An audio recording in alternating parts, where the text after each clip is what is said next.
So all I do is I put these in the Cuisinart with a bit of salt and lemon and a bit of water, and I put them in jars like this.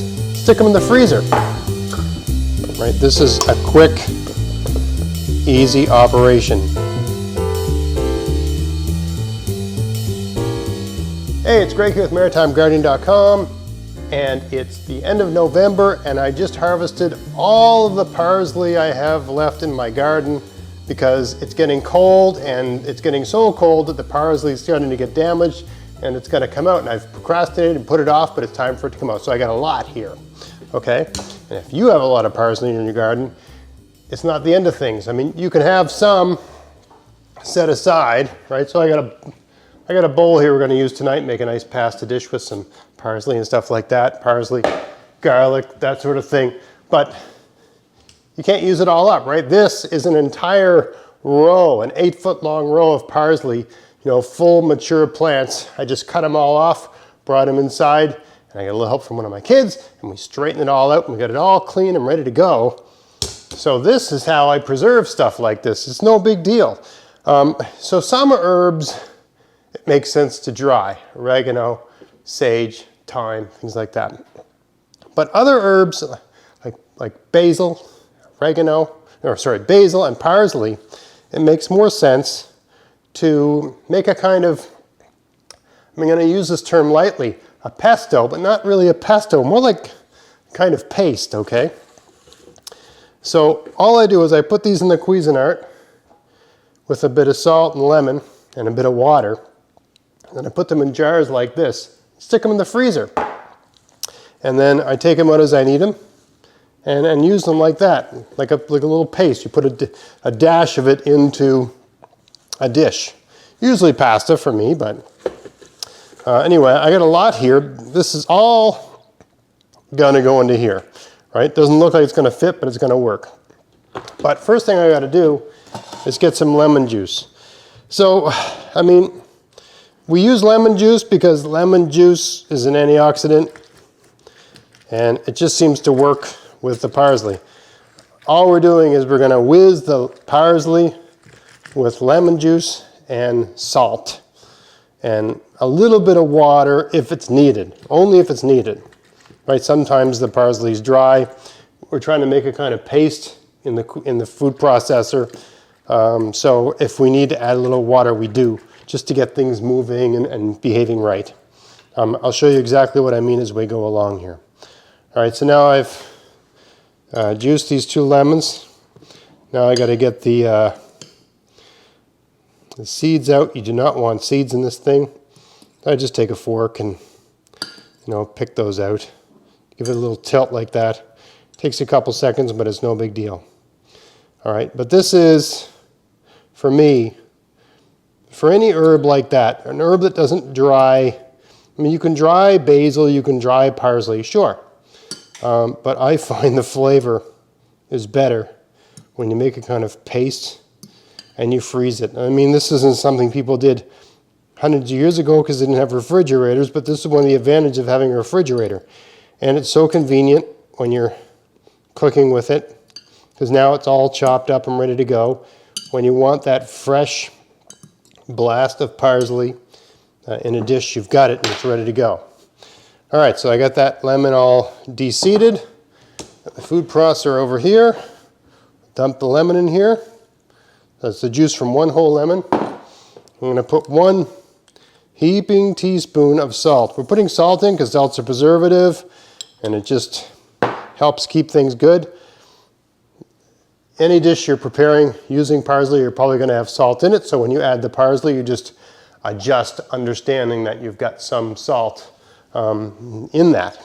All right, let's give this a couple shots and see what we can make happen here. I'm going to use the pulse. It's a bit, you know, you gotta work with a little bit. Use the pulse. Let me bring the camera in closer so you can see what's going on here. So we're using the pulse. What we want to do is make the consistency of this into a kind of liquid. All right, so I got a cup of water here measured off. Just going to add a little bit as needed, right? You don't want to add any more water than what you need.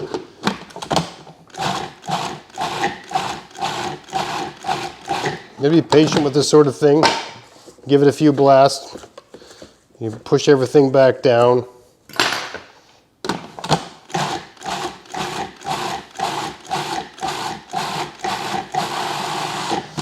Remember, you've added a healthy amount of salt to this, so as the salt interacts with the vegetable material of the leaves of the parsley, it'll wilt them, draw the moisture out, and it'll make water out of the parsley. Right? Basically, it'll pull the water out, right?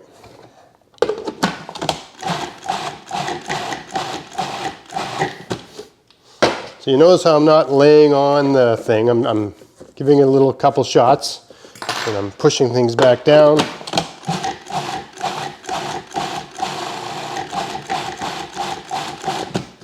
Right? That's the nature of it. That's the only way to do it. If you just lay on the thing, it'll probably work eventually, but you burn your motor out. Okay, so you can see that. I got nice, everything's moving around in there, everything's tossing around. Everything's broken down really well. You can see that's what it looks like there right now, right? But not enough liquid, so I'm going to add a little more liquid there and add some more of the parsley because I got plenty of room. I've only filled like a quarter of this volume, even though I got a lot of parsley, right? All right, so add a little bit more.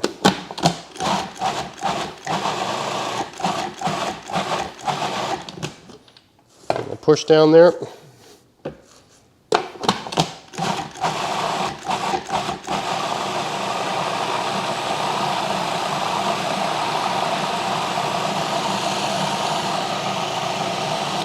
That's behaving great. I mean, you're going to ask how much parsley do I have? I really don't know. It's enough parsley.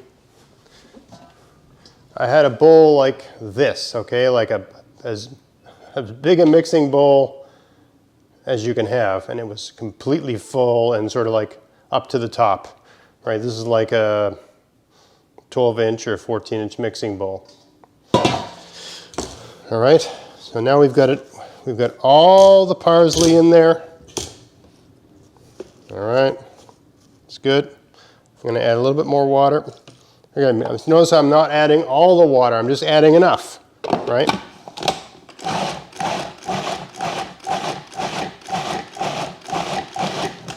Okay, that's good. Just give it a little adjustment there.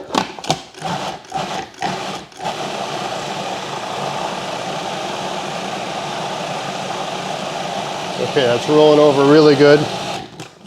I'm actually going to add the rest of the water. So I had an entire cup of water in here. I'm going to add the whole cup of water. I really, it's pointless to tell you how much parsley I had in here initially because it's mostly air. Now look at that move. Okay, so that's going good now. I've pulverized things well. I'm just going to push everything down from the sides. And at this point, we don't have to use pulse anymore. I'm just going to let it run for about 30 seconds.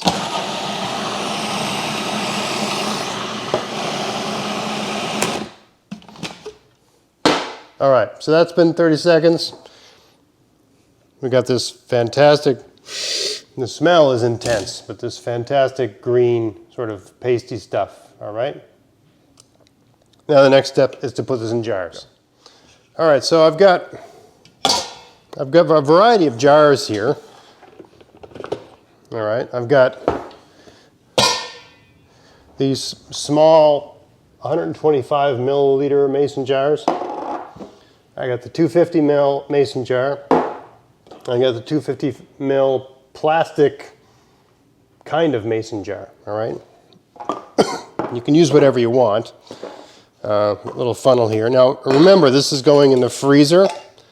Right, this is not being canned, right? We're not preserving in the sense that we're canning. So everything here has been washed with soap and water and that sort of thing, but we're not pressurizing and leaving things to sit for, at room temperature. We're putting this in the freezer, and then we want to use this stuff, we're going to take it in the fridge.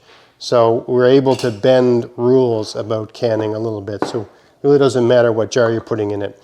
The great thing about these small jars is you haven't only got so much in there, right? So for me, I find at least 6 months in the freezer, these are fine. When you take it out of the freezer, you put it in the fridge. I try to use up in about 2 weeks. It's easy to use this much up in 2 weeks because one pasta dish, I can almost use a whole jar of this, you know, depending on the size of the dish, or at least half a jar. This larger size, 250 ml, that might be like 3 dishes. Really depends on what you're going for and what you're making, okay? So I use a variety, right? I use the little ones and I use the larger ones. I like to have this funnel thing here, right? So all you do is you just stick it in. That's it. Right, it goes in. Try to get some of the juice from the bottom as well. Right. Give it a little bang to get the air out, that sort of thing. That's probably good there.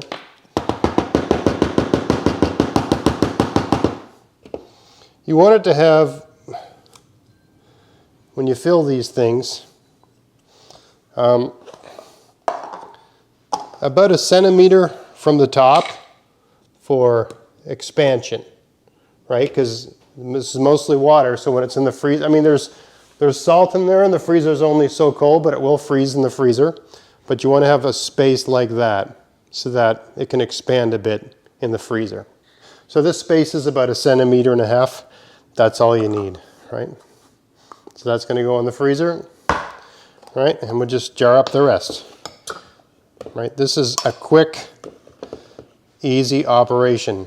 The most time-consuming part of this process is after you pick the parsley, just cleaning it up, you know, because you're picking parsley, but there's also some different weeds and stuff like that in with that, and there's pieces of parsley that aren't sort of prime, so you're sorting the parsley out a little bit. So the hardest part of the job is after you've picked the parsley, just making sure you've got all your good pieces. But even that, it might take, you know, I don't know, let's say half an hour. I don't know exactly how long it takes because I didn't do it this time. My daughter did it. I got her to do it. I helped her out a little bit. So it's time consuming, it's tedious work, but you know, it takes about half an hour. You know, it's the sort of thing you can do listening to a podcast or watching TV or listening to some tunes is what my daughter did. All right, so I fill the big ones first, and then if you know, I use the smaller ones to sort of you know, take what's left, put it that way, right? There we go. I'm gonna take the blade out of this thing because it's getting down there.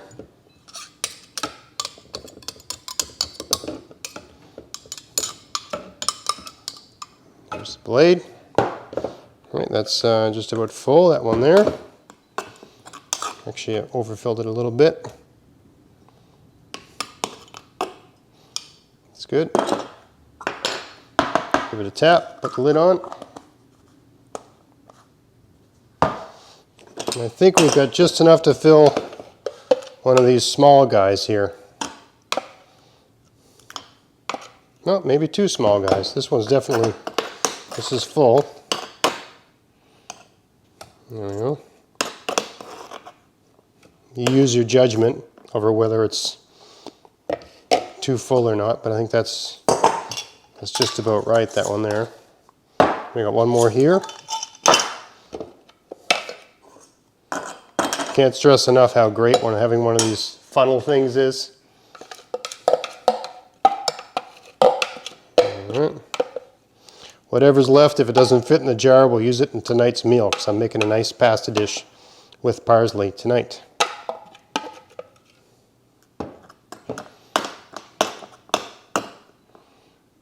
Yeah, there's some left over there.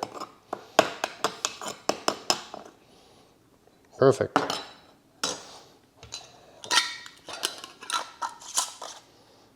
All right, we got maybe 2 one or two tablespoons left over. We'll use this in tonight's supper. All right. So this is all the parsley. I mean, it's November, and we've been harvesting and using parsley for, since, I don't know, some point in, early August, I think, is when the parsley started really coming on. But now it's November and everything's freezing, and it's around 0, and we got freezing temperatures and snow and cold days and that sort of thing. Parsley's not growing anymore, and it's starting to degrade. We picked all the parsley, and now I've got 1, 2, 3. That's about a liter, right? 250, 250, 250, 250, right? So we got about a liter of preserved parsley to use for different meals. One of these is about 2 meals worth of parsley. So we think about that. We got 2, 4, 8, and 16. So we got 16 meals, give or take, of relatively as close to fresh as you can. I mean, this is fresh, right? But this is the next best thing. Way better than dried parsley. Sure, drying it, you can preserve a lot and it takes up no room. But when you do it this way, with a little lemon, a little salt, just put it in the Cuisinart, put it in a jar, and put it in the freezer. It's the closest thing to fresh I think you can get. And you put this in your freezer, it'll keep for about 6 months. Maybe a little more, maybe a little less, depending on conditions or depending on your taste, that sort of thing. I'm not going to make recommendations. Basically, the longer it stays in the freezer, eventually it does start to degrade in flavor. But, it's always going to taste like parsley. It's just going to lose, essence over time, right? So that's how I preserve my parsley. That's how I preserve, sort of fragile, volatile herbs that aren't conducive to drying over long periods of time. For me, this is the best marriage of old school canning and modern technology. So hope you found that interesting. If you did, please like, share, subscribe, and until next time, check out my podcast, maritimegardening.com. Check out my weekly column at maritimegardening.substack.com. And until next time, get out there, get at it, have fun in your garden, have fun in your kitchen. Thanks for watching.